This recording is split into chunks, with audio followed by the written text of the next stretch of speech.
మగోళ్ళు కూడా చదవలేరమ్మా దాన్ని. మగాళ్ళు కూడా చదవలేడట, కానీ ఈడు చదువుతాడంటే ఈడు మగాడు కాదని అర్థం. ఇప్పుడు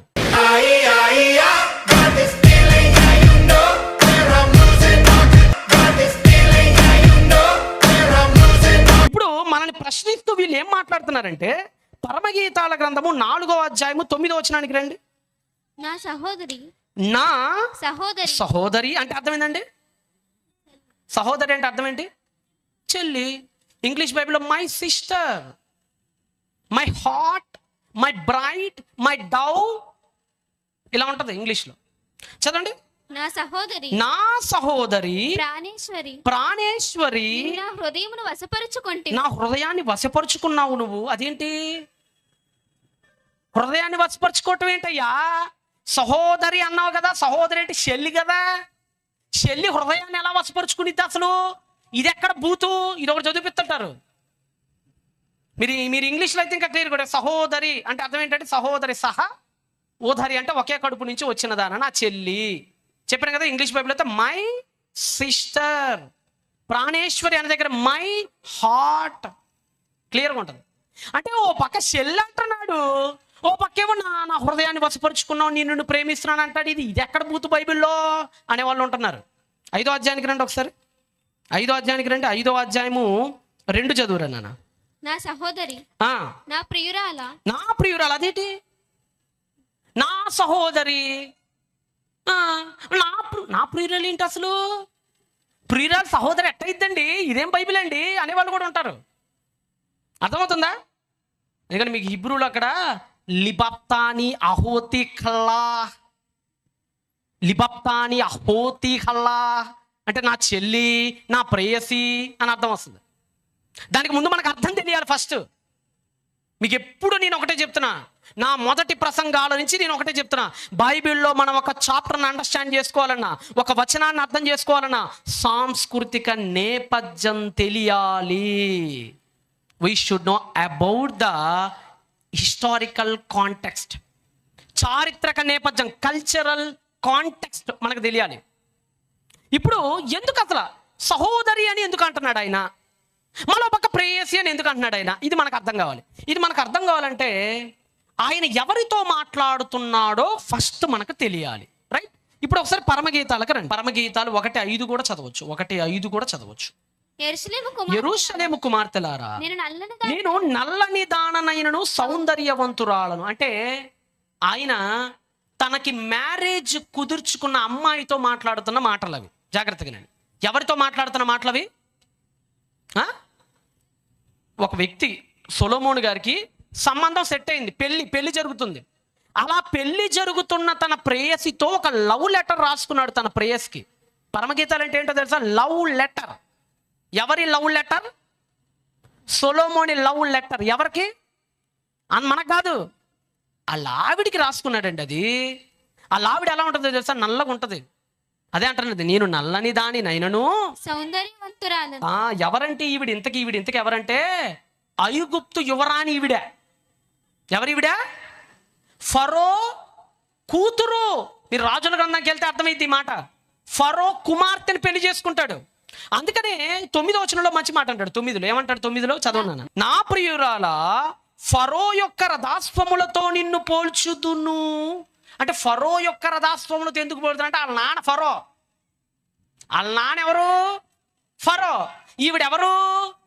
ఐగుప్తీరాలు. ఇది మీకు అర్థమైతేనే ఎందుకు సహోదరి అన్నాడో మీకు అర్థమైంది. అదే చెప్తున్నా, కల్చరల్ కాంటెక్స్ట్ ఇంపార్టెంట్ మన బైబిల్ చదివేటప్పుడనే. ఇప్పుడు మీకు మనకి ఎక్కువ అంటే ఈజిప్షియన్ కల్చర్ మనకి ఎక్కువగా తెలిసిందంటే అది నెపోలియన్ బోనాపార్టే వల్ల తెలిసిందండి. అతను ఎక్కువగా వెళ్ళటం, ఈజిప్ట్ మీద అటాక్ చేయడానికి వెళ్ళినప్పుడు చాలా బయటపడ్డాయి. అప్పటి నుంచే ఎక్కువగా ఈ హొమెన్హోటెప్ కానీ, తర్వాత అఖినాటెన్ కానీ, వీళ్ళ యొక్క టామ్స్ అన్ని కూడా బయటపడటం అప్పటి నుంచి స్టార్ట్ అయింది. ఒక ఆశ్చర్యకరమైన ఒక లవ్ లెటర్ బయటపడిందండి. లవ్ లెటర్ అంటే తెలుసు కదా, ప్రేమ లేఖ. ఎవరు రాసిన ప్రేమ లేఖ అంటే ఐగుప్తు రాజైన ఫరో వాళ్ళ ఆవిడికి రాసిన ఒక ప్రేమ లేఖ బయటపడింది. దాన్ని ఇంగ్లీష్లో ట్రాన్స్లేట్ చేశారు. యాన్షియంట్ పైన ఏం చదువుతున్నారండి? జూమ్ చేయను వీలైతే. యాన్షియంట్ ఈజిప్షియన్ లవ్ పోయం ఏమని చదువుతున్నారు అక్కడ? చదవండి. Disturbed is the condition of my pool, the mouth of my sister is a rose bed. ఏమన్నాడు అక్కడ రెండో లైన్లో ఏమన్నాడు? The mouth of my sister. Sister, సహోదరి. వాళ్ళు చేసుకోబోయే భార్యని ఏ పేరుతో పిలుస్తారు? సిస్టర్. అది ఈ సిస్టర్ కాదు, మన చెల్లి సిస్టర్ కాదు, భార్యను కూడా సిస్టర్ అనే పిలుస్తారు వాళ్ళు. అక్కడ పేరు అంతే, జస్ట్ పేరు అంతే. చేసుకోబోయే భార్యను కూడా సిస్టర్ అని పిలుస్తారు అక్కడ. ఈ ఆచారం ఎక్కడ కనపడుతుంది మనకి? ఇప్పుడే మీరు చూసారు, ఈజిప్ట్ లవ్ పోయం. ఈ లవ్ పోయంలో కానీ ఇక్కడ కానీ సొంత చేసుకోబోయే భార్యను ఏమని పిలుస్తున్నాడు? ఏమని పిలిచాడు? సిస్టర్. ఇప్పుడు ఈవిడెవరు? ఇప్పుడు మీకు ఇందాక చెప్పాను, ఈవిడెవరు చెప్పాలి, మీరు చెప్పాలి నాకు. ఎవరు ఈవిడ? ఫరో కుమార్తె. అంటే ఏ దేశం? ఐగుప్తు. వాళ్ళ ఆచారంలో చేసుకోబోయే భార్య వాళ్ళు ఏమని పిలుస్తారు? సిస్టర్. ఇప్పుడు ఈవిడికి తన ప్రేమ అర్థం కావాలంటే ఇప్పుడు ఈయన ఏమని పిలవాలి? అది అందుకని పిలిచాడు అక్కడ. బూతు కాదు అది. ఇప్పుడంటే సిస్టర్ అంటే ఓన్లీ చెల్లనే అర్థం వస్తుంది. ఇప్పుడు ప్రెసెంట్. ఆ రోజుల్లో ఇద్దరిని సిస్టర్ అని ఉపయోగించేవాళ్ళు.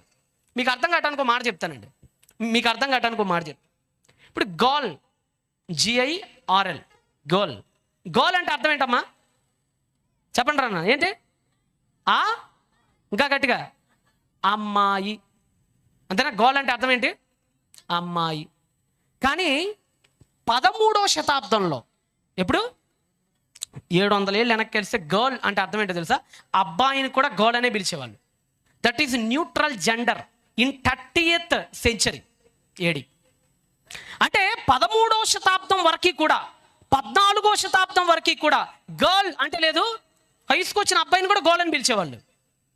ఇప్పుడు ఎవరైనా చక్కగా 16-17 ఏళ్ళ కుర్రోడు అని గర్ల్ అని పిలిచేవాళ్ళు. గర్ల్. ఇది ఆంగ్లో సాక్సన్ వర్డ్ అండి.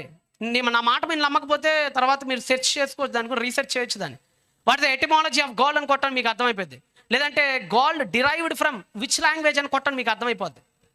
ఇది ఆంగ్లో సాక్సన్ వర్డ్. గర్ల్ అనేటువంటి పదాన్ని ఒకప్పుడు 500 ఏళ్ల క్రిందట ఒకప్పుడు అటు అబ్బాయిలకు ఉపయోగించేవాళ్ళు, ఇటు అమ్మాయిలకు ఉపయోగించేవాళ్ళు. కానీ రాను రాను ఆ పదాన్ని కేవలం అమ్మాయిలకి మాత్రమే పరిమితం చేశారు 16వ శతాబ్దం నుంచి.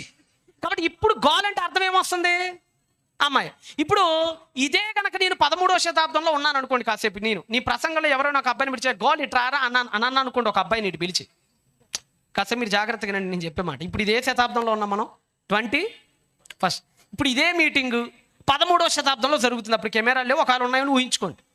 అప్పుడు నేను ఒక అబ్బాయి ఉన్నాడు అక్కడ, అరే గర్ల్ ఇట్రా నువ్వు అన్నా, అప్పుడు ఎవరు వస్తారు? అబ్బాయి వస్తాడు. అప్పుడు అబ్బాయి వచ్చినప్పుడు 21వ శతాబ్దంలో ఇప్పుడు ఆ వీడియో ఎవడైనా నాది యూట్యూబ్లో చూస్తుంటే వాడు ఇప్పుడు నన్ను ఏమనుకుంటాడు చెప్పండి? అది వీడికి ఇంగ్లీష్ వచ్చి వీడికి అసలు ఇంగ్లీష్ వచ్చా?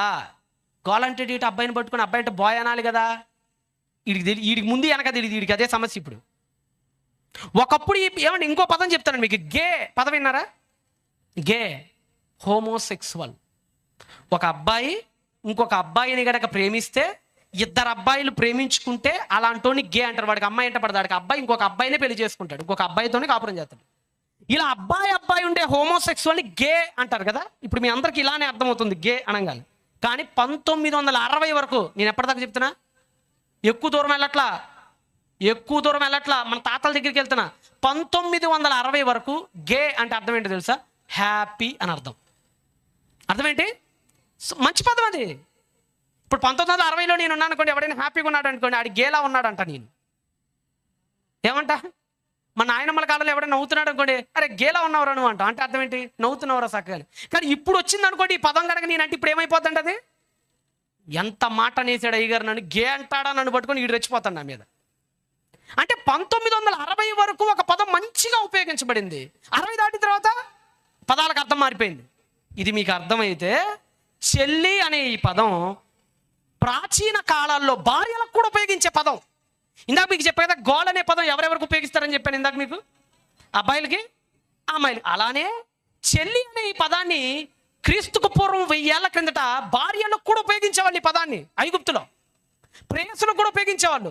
కానీ గోల్ అనే పదం రాను రాను పురుషులకు కాకుండా ఓన్లీ అమ్మాయిలకు మాత్రమే ఎలాగైతే ఉపయోగించడానికి వచ్చిందో, అలానే చెల్లి అనే పదం కేవలం తోడబుట్టిన దానికి మాత్రమే ఉపయోగించేటట్లుగా మారింది తర్వాత కాలంలో. ఇప్పుడు మనం మారిన కాలం తర్వాత ఉన్నాం కాబట్టి ఇప్పుడు మనకు చదువుతుంటే అది ఎలాగుంది?